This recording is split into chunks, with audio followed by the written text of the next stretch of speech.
All right, turning back to President Biden's State of the Union address last night, the president touted the achievements from his first 2 years in office, including some encouraging signs for the economy.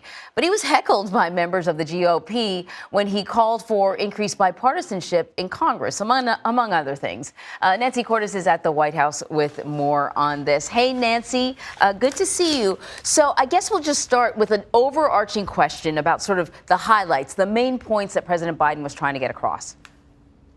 Right. Well, first of all, he wanted to remind Americans about his accomplishments. I mean, we've talked so much, Anne-Marie, about the fact that recent polls have shown that a lot of voters still aren't quite sure what he got done over the past couple of years. That's something that is of mild frustration to the White House. The president has argued that they are going to get a better sense as some of these new policies and laws kick in.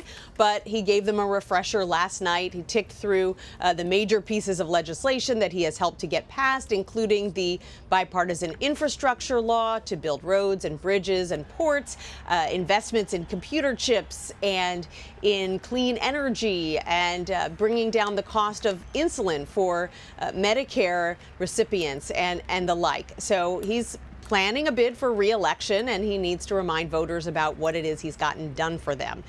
Beyond that, he talked about areas where he thinks the two sides can work together. Doesn't mean that there wasn't some red meat for the Democratic base, but he wanted to stress things that he thinks he can get done with the Republicans, who now control the House. Were there any obvious omissions, things that he preferred not to touch on? You know, this was a really domestic policy heavy speech. He really didn't talk much about foreign policy beyond Russia's invasion of Ukraine and China. That was about it. We didn't hear about Iran. We didn't hear about South America. It really was primarily focused on issues that he believes are of central importance to middle America and people who are feeling the effects of inflation, who are feeling the effects of the fact that rising prices are outstripping raises and wage increases. And so we didn't really hear a lot about foreign policy in last night's speech. We didn't hear much about the earthquake that just took place in Turkey, for example. He really stayed focused on domestic issues. And we know from some of our CBS News polling that sort of top of mind for many Americans was the economy. And the economy, we've talked about this before, it's sort of like a difficult thing to explain because there are so many factors that go into the economy. And at the end of the day, it doesn't matter what reports come out.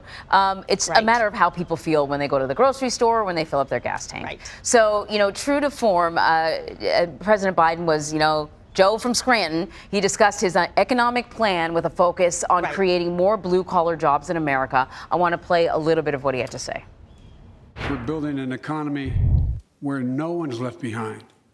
Jobs are coming back. Pride is coming back. Because choices we made in the last several years. You know, this is, in my view, a blue-collar blueprint to rebuild America and make a real difference in your lives at home.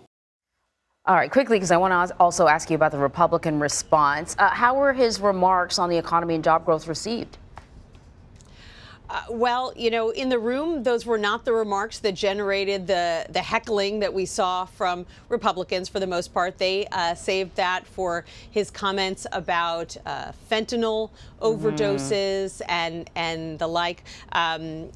You know, his economic comments by and large centered on the fact that the job market is ticking away, that unemployment is down to a 54-year low, and you know, the most controversial issue appeared to be when he brought up Social Security and Medicare and suggested that there were some Republicans who would like to put those entitlements on the chopping block. And that's when you saw really enraged members of Congress, Republicans, saying you're a liar. We don't want to do that. And he seemed to be anticipating some of that. And he turned around and said, OK, well, then we're all in agreement. We're not going to cut Social Security and Medicare. It was really interesting, Anne-Marie, how, you know, he clearly seemed to expect some of the heckling that he got and almost seemed to enjoy playing off of it made for a very interesting scene. Yeah, I was surprised that he was sort of talking back to them like, you know, a stand-up comic would on the stage. Really quickly, Sarah Huckabee Sanders delivered the Republican response. She started talking about the woke mob almost, I think, in the first couple of sentences. What,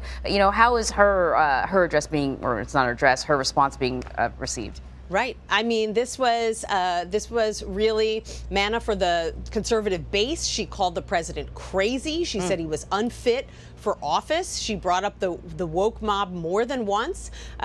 She talked about the White House being hijacked by the radical left. So this was really a speech that seemed to be aimed towards those who are frustrated and angry by this administration, not those who are perhaps in the middle of the political spectrum and want to hear about Republican proposals and policies in the years to come. Totally. Nancy Cordes, thank you very much. You're welcome.